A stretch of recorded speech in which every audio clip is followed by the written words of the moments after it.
Hey guys, how's it going? It's Al. Week 8 is here on FanDuel, and I'm going to talk you through a tournament lineup for NFL DFS here in Week 8. As I do on the first look for DraftKings, which comes out every Monday, we go through kind of a cash game look. We're looking for players with a really high floor who also have access to a ceiling, who can get us to the value threshold that they want, or that we want to guarantee that we can get like 150 points on the week with sound philosophy at every position to try and maximize our floor, as well as give us an opportunity to get a ceiling game so we can win as many of our head-to-heads and 50-50s and double-ups as possible.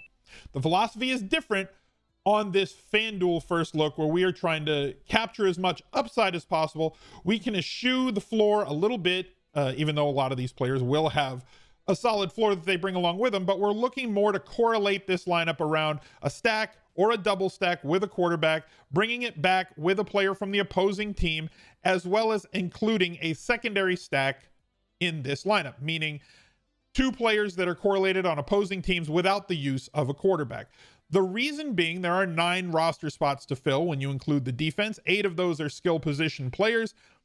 Look at it like trying to hit an 8-team parlay. If you're trying to win a GPP, if you're trying to take down a tournament on DraftKings or on FanDuel, you've essentially got to hit an 8-team parlay, and you've got to have a defense that doesn't crush your soul as well. So when you're trying to do that, it's really difficult if you're picking one-offs at each position. So we try to lean a little bit more on correlated plays. If you get a stack with a bring back player, that's 3 positions with 1 play.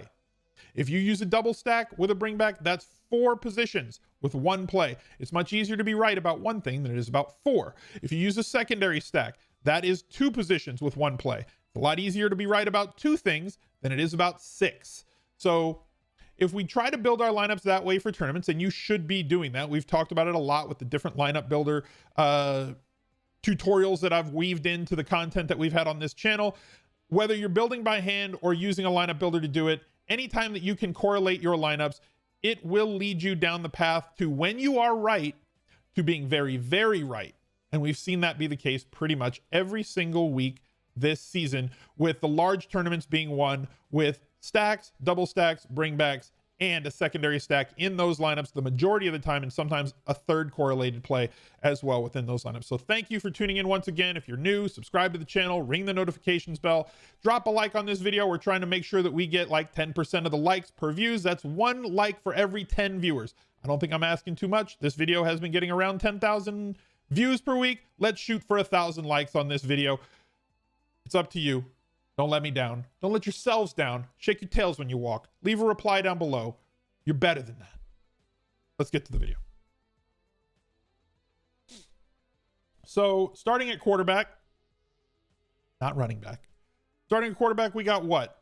1, 2, 3, 4, 5, 6, 7, 8, 9, 10, 11 games. I like the larger slates. Obviously, we're into bye weeks. I don't need a 15 or 16 game slate. 11 to 10 to 13 games is perfect. I love these larger slates. There's a lot more things that we can do, especially with the percent rostered numbers being really highly concentrated this year because of how soft the pricing has been. And I believe that this is another week where FanDuel is still a little bit softer than DK is, so we can do a lot of different things in tournaments that not only make sense, but lead us away from where the path is going to, or where the pack is going to be. I don't think the pack is going to be on Patrick Mahomes for various reasons, not just because they have a ridiculously high team total. So if you want to play Mahomes in tournaments with Tyreek Hill or with Travis Kelce, fine. If you want to play one of the running backs, they are home, they are favored, they do have a really high team total, all those sorts of things. If you want to go with the narrative and say that Le'Veon Bell is going to get 20 touches against his former team that he's so angry at, and you think that they're going to do everything they can to get him touchdowns, whether it's through the air or not, fine. That's not what we're going to focus on this. Russ Wilson has been outstanding this year. He's got one of the higher team totals on the week once again. We've seen him be a tournament winning quarterback, or have the potential to be a tournament winning quarterback, pretty much every week so far, with 3, 2, 5, 4 touchdowns in every single game this year. And with the majority of his throws going to basically 2 dudes, you can single stack or double stack him. I think it's going to be a very popular route to go this week for good measure, for good reason. And there's players on San Francisco because of the injuries that they have. that's going to lead us to a very consolidated group or a smaller group of bring back players that are potentially on the other side. Same thing goes for Aaron Rodgers, who was exactly the millionaire maker winning quarterback in week 1 against these same Minnesota Vikings, putting up 30 points, a lot of touchdowns that week. Aaron Jones, if healthy once again, and I believe that he will be healthy this week based on how conservative the training staff is in Green Bay. They just don't put their players out there if they're nicked up. Oh, you lost an eyebrow? You lost an eyelash there? Okay, no, we're going to sit him this week. No, we can't. Guys, he had an eyelash. It came off and it's on his face. He's out this week. I think that they were being very conservative with Aaron Jones last week. I think he's going to be back this week. Aaron Rodgers, most of his usage in the passing game, over 30% of his targets go towards Devontae Adams. He also throws the ball to Aaron Jones out of the backfield. They do have a really high team total once again, as Minnesota has not been very adept at stopping anybody. And aside from the 1.5 games, right? The game against Detroit, he was not a tournament winning quarterback, but all the other 5 games that he's played, he pretty much has been. Against Houston, Atlanta, New Orleans, and Minnesota, he's had a really high amount of touchdowns that you could easily figure out who's going to be on the other end of them. So Aaron Rodgers also in play. Lamar Jackson, if you think that there's going to be a shootout here between Baltimore and Pittsburgh in division game, Pittsburgh's kind of a tough defense, but Lamar presents different problems. You guys know me. I'm always going to have at least some allocation of Lamar Jackson and Josh Allen lineups in tournaments. Again, we know who they're throwing to. They're very easy to stack. And the bringbacks on the other team are also very easy to play. Justin Herbert is somebody we were on last week. I understand if you want to go back to him this week. He has not been priced up as much on FanDuel as he has been on DraftKings. He does spread out the touchdowns, which has caused some problems for us if we're stacking with them going to like second and third string tight ends and number 4 wide receivers who happen to get deep. Even though the targets have been very condensed between Keenan Allen and Hunter Henry, that has not necessarily resulted in touchdowns, which is really how you win these tournaments. But somebody who has seen an uptick in his touchdowns, as predicted last week by us, was that you can't throw the ball this many times and you can't complete as many passes as Joe Burrow has completed, and you can't throw for as many yards as Joe Burrow has thrown for, and only have 6 touchdowns in your first 6 games. That's just not a reality. It's not something that is, there was bound to be some positive regression. Granted, going up against Cleveland last week, a lot of it came there with 3 touchdowns on 47 attempts for 406 yards. And he ran one in as well. We know that they are willing to sneak him once they get inside the 2-yard line. So that's another little added bonus to his upside, although I don't think it's something that gives him a floor. Tennessee has been a funnel defense, meaning that they're really tough to run on, but they're a team that you can throw the ball against. So this looks like another situation where Joe Burrow might have himself the ability to get you the 300-yard bonus on DraftKings. That is not something that exists on FanDuel, obviously, but he also brings with him, because of those attempts and yardage, multiple touchdown upside. And there are receivers that we can stack along with him. So we're going to go over to the receivers. Let me click on this game so we can find our stack or double stack and bring back plays here. As I said, this is kind of a double stack situation. Tyler Boyd has been fantastic, and I think that he will probably be the most popular, if not tied with T. Higgins as the most popular stacked player, along with Joe Burrow lineups this week. He's 6,400 and the most expensive of the group. Already clicked on him. T. Higgins has been my favorite player to stack with him. As this rookie progresses through the season, his growth has been fantastic. His after the catch has been fantastic. He's never drawing double teams. He always seems to be single covered. They look his way in very important situations. His targets on third down, in the red zone, and in the end zone have been really, really solid. And as long as the volume stays consistent, which it has, it looks like this sort of production is going to be very, very sustainable, as we've seen him put up 16.3 FanDuel points, 15.7 without a touchdown, 11 points against Jacksonville, 18.5 points against Philly. Any team that has allowed Cincinnati to attempt and complete passes, Baltimore is an extremely tough defense. We've ended up with T. Higgins having himself a good game. The other side is AJ Green is getting a boatload of targets. The narrative is that AJ Green is dusted. AJ Green is not good anymore. He's terrible. He's old. He's been too injured.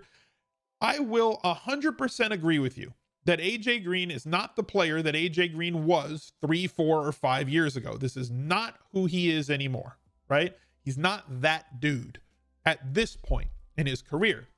But much like I argued that you can't get the usage that Joe Burrow has gotten in terms of attempts, completions, yards, and not get touchdowns, the same thing applies to the amount of usage that AJ Green has gotten. Double-digit targets against Indy, 13 targets against Cleveland. Baltimore, tough defense, fine. Jacksonville, didn't do it. But he's getting enough usage here in a matchup that I think he should be able, at his price, to satisfy what we need. I think there's a greater chance that he gets 12 plus points this weekend than his played percentage is going to be. And I'm not saying that he's due, but you can't get this much usage and not score touchdowns. So I think that the chance of him getting a 12 to an 18 point game will far outpace the number of people that are going to be on him on FanDuel this weekend, because FanDuel being very touchdown oriented and people box score watching the way that they do, or game log watching the way that they do, they're going to try and play Boyd and Higgins ahead of Green. He'll probably be the third most played receiver in Burrow stacks, which makes me want to go to him as a double stack, because this combination of Burrow, Higgins, Green is going to be really low played. There are two players that I am very excited to bring it back with on this primary stack, and that would be Derrick Henry at 9,500, but that's going to be a little bit restrictive for us, and we need a very specific game flow for that to happen. We need Burrow to be behind in this game and not playing from ahead, for Derrick Henry to really get off the way that we need him to, for him to have the biggest game possible. So for this lineup, I'm going to take the 2K savings. I'm going to fill up my wide receiver spots with AJ Brown. I guess the trendy thing to say this year in Daily Fantasy, he's a grown-ass man. I mean, it's been a thing for years, but it just kind of is what it is. AJ Brown is a massive wall of a human being who's getting a ton of usage every game that he's been healthy so far this year, as well as having big splash ability with his speed and his after the catch ability. He's an absolute stud. Cincinnati has got no team really, outside of maybe 2 or 3, have what they would need to slow him down or stop him if he maintains the usage that he has. I'll take the 2K discount from Derrick Henry, because I think that there are other running backs that we can play with. So let's go look at the running backs. Let's open this up back to all the teams. As I said, Derrick Henry's great. Dalvin, if he's back, love the usage and the matchup as well. But at 9,200, we're going to need to wait to see if he's going to be a play until later in the week. Was the league leader in rushing touchdowns before the injury. If he is back this week, and many expect him to be back this week, you need to consider him against Green Bay, not just because of what he did before. You can X that game out as far as I'm concerned, but just based on his usage and how he's utilized in this matchup against Green Bay, if he is healthy and projects to get 20 touches, he's somebody you're going to have to focus on. Alvin Kamara is a great play again this week, even with this tough matchup. Maybe the highest floor guy on a week-to-week basis at running back because of his usage in the pass game and his usage inside the 5-yard line. His lowest output on the year, 16 FanDuel points. He needs 18 for you for cash. He needs 20. He needs to get into the end zone to be tournament viable at this price. That's what you're going to need for him to smash. So I'm going to go to somebody else here because I just can't fit him in the lineup that I want to build. But I am going to go with Aaron Jones at home, favored, $5 running back for sure this week. I expect him to be back, as he thought that he could have totally played last weekend. Minnesota is a team that doesn't have what it needs to stop Aaron Jones. He tore them up in week 1. That's not why I'm playing him. I'm playing because of Aaron Jones. The matchup, favored at home, high team total, everything that we need. Usage inside the 5 and extremely efficient on all those touches, as well as being utilized in the passing game. The other play that I want to go with, another guy that fills that out as well. The Cleveland Browns, without Nick Chubb, are going to be leaning on Kareem Hunt. We have him in a $5 situation, and you can add a $6 this week if you want. He does project to get 20 touches. They are at home. They are favored. he does get usage inside the 5-yard line, and he's involved in the passing game. You can add a 6 box if you want to include the matchups. That is not really something that I think about when I'm building lineups, or not building lineups. It's not something that I think about when I'm looking at who are the 5 box running backs, but it's definitely a bonus. Nothing is something that, there's no one stat that I feel is all inclusive that you can say, okay, this guy has this, and therefore he's a good play. This guy has a good matchup, and therefore he's a good play. Every individual stat to me is a single tile in the entire mosaic. So that's why I prefer guys that are 5 box running backs. They check off all these different things. Oh, they're also in a matchup against Las Vegas, who really can't stop anybody's running backs. Awesome. So you know what? I'm going to utilize the other side of that. And at tight end, we're going to go with Darren Waller, who's seen a tremendous amount of targets. And with Ruggs out, you could argue that, okay, if Ruggs is out, he should see more targets, maybe 2 or 3 more targets. I'm not interested in the floor with Darren Waller. I'm more interested in the ceiling. And when you add somebody like Ruggs back to this offense, and I do like Ruggs this week as well, we attack Cleveland with pass catchers, right? So if you wanted to go with Ruggs as a bring back play, totally fine with that. I want Waller because I want both the floor and the ceiling combination here, because with Ruggs out there, that pulls safeties off. That gives Waller all the space that he needs to operate underneath and to get down the seams as they can run combo routes with him and Ruggs. So give me Waller here. We're going to plug in a cheap defense. I'm not caring who it is. 3,600. Fine. That leaves us with 6,000 for the flex. I mentioned before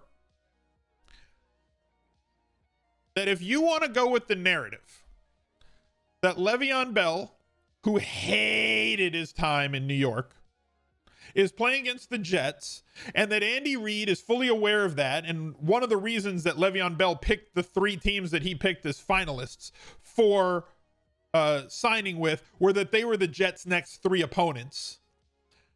So I would say, great, go with Le'Veon Bell if that's what you want to do. If you think Le'Veon Bell is going to get at least 1 touchdown and maybe 2, and right now the sportsbook have it as kind of a coin flip, it's a little bit on the wrong side of 50-50. It's like 52 that he doesn't and 48 that he does score a touchdown. It's essentially a coin flip. If he scores a touchdown at 6K, he's probably going to smash his salary expectation. If he scores 2, he could be a tournament winning play. I like the price better on DK than I like it on FanDuel at 6K, because I think that we can do a little bit better for a little bit less. And that player that I think is a little bit better for a little bit less is Myles Gaskin. With the usage that he's got, playing at home here, does he check all 5 boxes? No, because they're not favored this week, but like, you're gonna get close to 20 touches. He does have big playability. He is involved in the passing game with no less than 4 targets in any game and no less than 3 catches in any game this year. And if he can find his way into the box, he can pay this salary off on volume alone,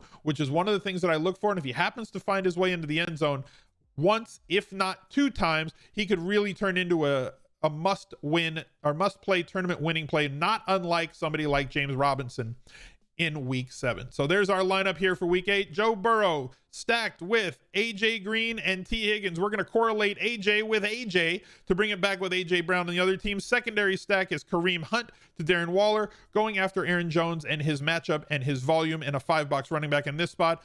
And we're going to look for a cheap play to fill all this out in the flex with Myles Gaskin. I hope you guys have a great week, and look out for another video right here. He's a legend.